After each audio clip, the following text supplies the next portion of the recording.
The Horn of Africa is a melting pot of diversity.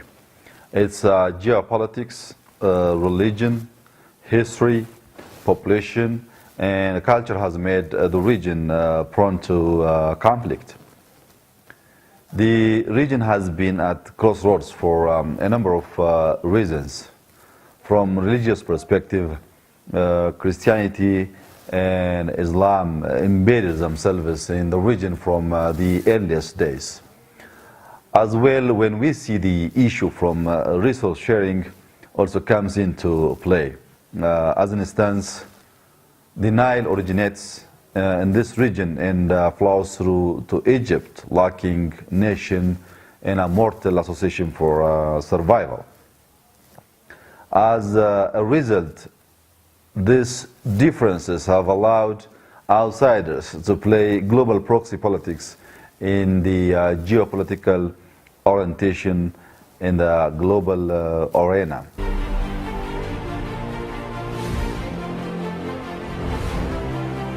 The Horn is like the fragile border of Europe's very fractured southern neighborhood. Its backyard is resided by the Muslim world, including Gulf states, Saudi Arabia, and Iran, who aspire to champion regional hegemony. The recent fallout of Qatar and regional rivalry between Sunni and Shia spilling into the region brought Gulf states, Qatar, Saudi and Iran fighting for influence in the Horn of Africa.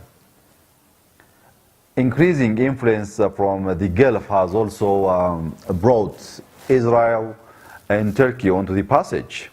Turkey has tried to balance Emirates' influence through trade and security relationships all along the Somali coast, including a military base.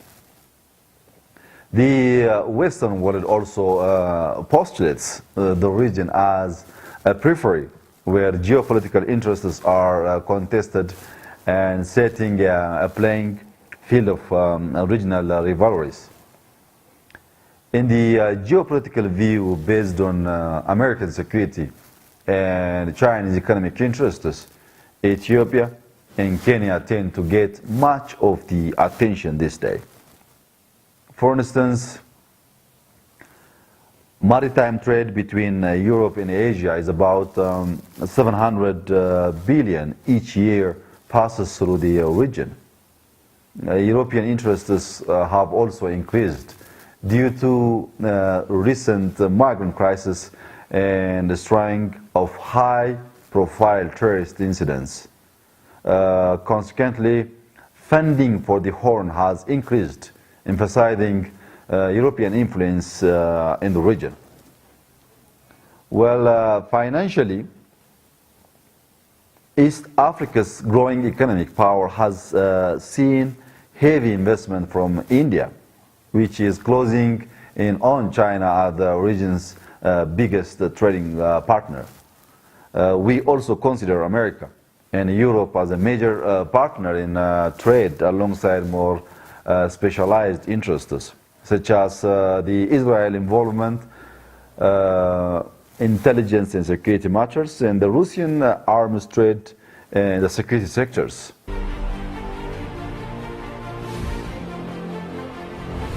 As many of influence dispense into the Horn, it increases the number of paths for ambitious actors to access external support, making it more difficult for the regional local politicians to maintain control.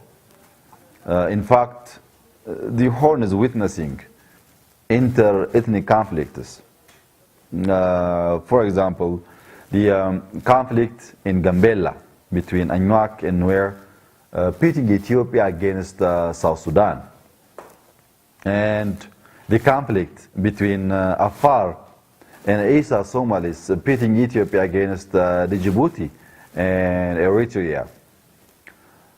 As well, the conflict between Borana Oromos and Gauri Somali, pitting Ethiopia again, Kenya and Somalia against each other is also another recent case.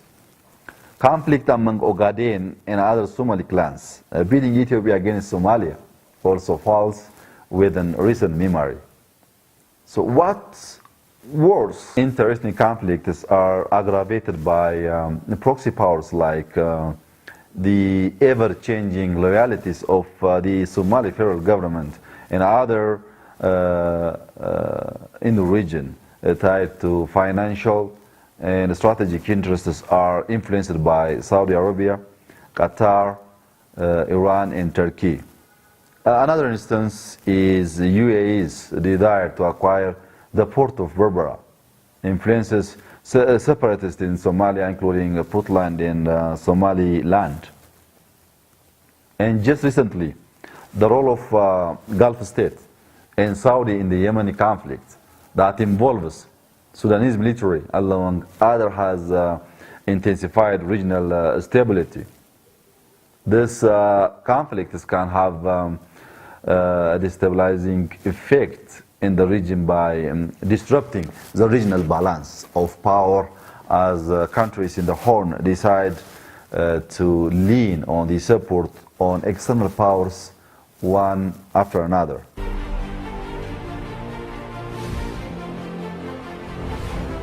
Well, the first one is efforts need to be exerted by states to win over their populations through persuasion rather than coercion, and active engagement of people in mega projects.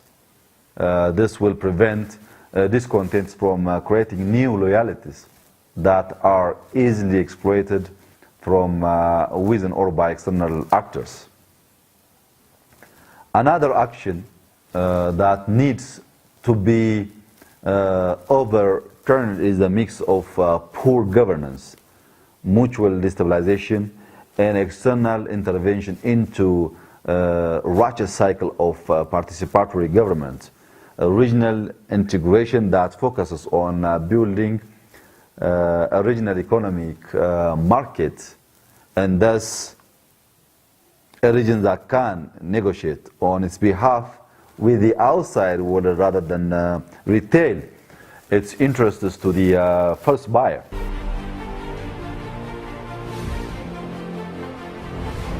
Well, considering the fact that we are at the very core of the regional political dynamics, first, Ethiopian geopolitical position in the Horn of Africa, and second, our involvement as an important peacekeeper in the region. Third, our leverage on shared water resources like the Nile, Shabelle, Oromo, and others. And the fact that Ethiopia is a unique mix of regional and global religious, or ethnic dynamism. The way conflicts and cooperation is solved will be closely watched by the world. We need to acknowledge the elephant is in the room. These emerging actors like UAE, Turkey, Iran, and others.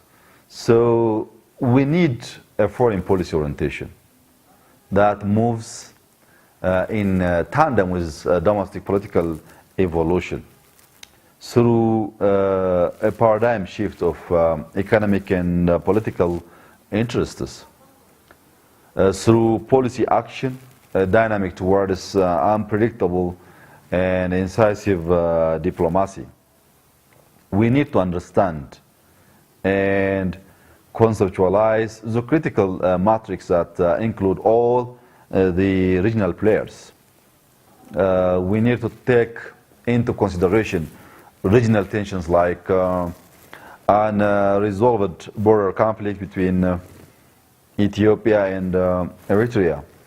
Also power projection by proxy forces like Ethiopia and Egypt competing to shape the future of Eritrea, Somalia, and most probably South Sudan, as well as a competition or cooperation for shared cross-border resources such as the Nile.